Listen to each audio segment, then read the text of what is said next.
Hi guys, have you seen this bird before? This is an Australian ibis, a majestic creature. This girl is over 15 years old, and you can tell that by her leg tag. She was spotted in Sydney. You can tell she's a girl as her beak is shorter than 16 centimetres. Anything longer than that is a boy. Her ancestors were worshipped as far back as ancient Egypt. This is Thoth, the god of writing and wisdom. Nowadays, the ibis is still worshipped, just in different ways. Now, back to our story. The Australian ibis escaped the drought and is the ultimate survivor. They hang out in our cities and they have a massive penchant for junk food. Australians love this larrikin and have nicknamed them the Binchicken. People love them so much that they can even be found dressing up as them. So next time you're out for lunch, keep an eye out for one and give them a chip. Hi kids, my name's Peter Mandikos and I'm author of Benny the Binchicken, and I also illustrated this book too. So I'd like to share my story with you. This is a story about Benny the Binchicken, and he's an Australian ibis. Now, this book was dedicated to my beautiful boys because they used to pick on the ibises and call them names like Binchicken. And as you'll discover, that's a story about Benny.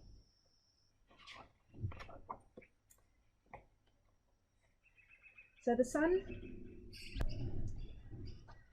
had just risen, and it was another glorious morning in New Farm Park. The birds were all waking up and squawking good morning to one another. They all began to go about their day, starting with some tasty breakfast. Rosie, the pale-faced Rosella, was busy eating grass seeds. Lefty, the magpie lark, was happy munching on lawn grubs. Wendy, the willy wagtail, had just picked up a fat little ant, and Benny, the ibis, was busy finishing someone's sanger. But just then, Mike and his murder of crows spotted Benny. Ha ha! Ha ha! There's Benny the Binchicken, as he and his murderous bunch landed next to Benny. So you can see the ha-has here. Benny dropped his sandwich in fright. I'm not a Binchicken, he said nervously. He cleared his throat, then stammered, Can't you see? I'm an ibis. Ha ha! Ha ha! Mike cackled. All I see are, you ready for it? Your soulless eyes. And I can smell your stinky feathers. The murder were crowing uncontrollably. Ha ha! Ha ha! Ha ha! Did you notice also Benny's got some little flies around his body? Poor Benny was so hurt, all he could think to do was take off. Benny flew higher and higher, and eventually he used his big wide wings to glide in gloomy circles above the park. They can't get me up here, he thought sadly. But then Benny's wings started to feel tired. Benny spotted a branch up high in the small forest at the park's edge.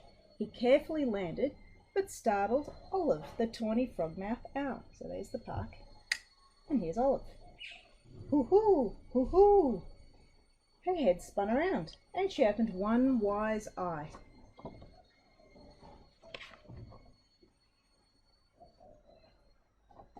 You're all doing this, isn't it? Oh, I'm sorry to scare you, Olive. I had to get away from Mike and his murder. Olive opened her other wise eye. Olive knew what Mike was like. I wouldn't listen to him. He's quite mean.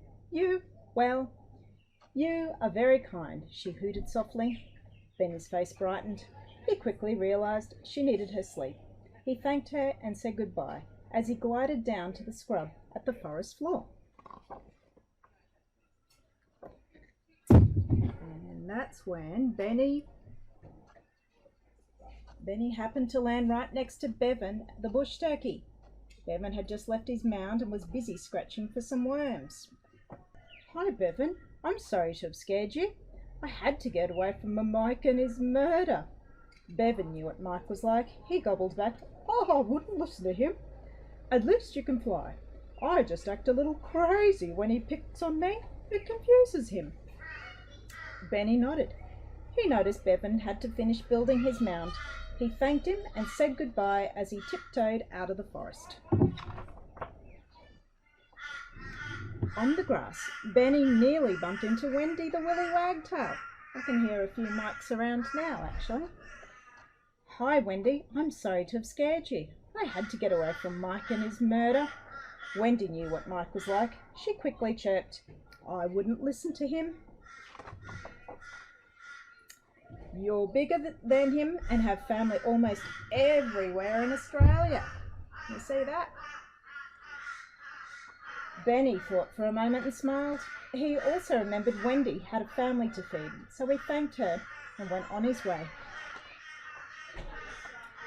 As Benny was about to leave, he realised he was still hungry.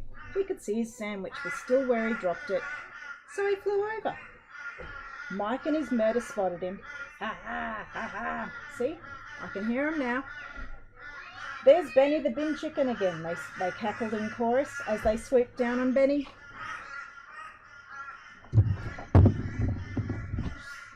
"I'm not a Binchicken, I'm an Ibis." Benny gently put down his sandwich. He stood tall, looked Mike in the eye, and said that. Benny confidently added, "I have family all around Australia. If I were you, I'd be careful who I picked on."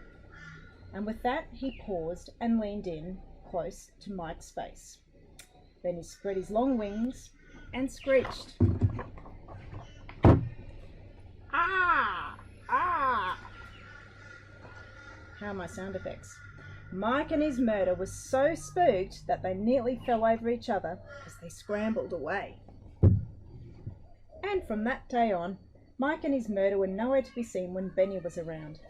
And Benny? Well, Benny didn't mind being called an ibis. He knows he is an ibis. Sorry, a binchicken, I should say. He knows he is an ibis, and he has a big family and lots of friends. And that is the end. Do you love Benny?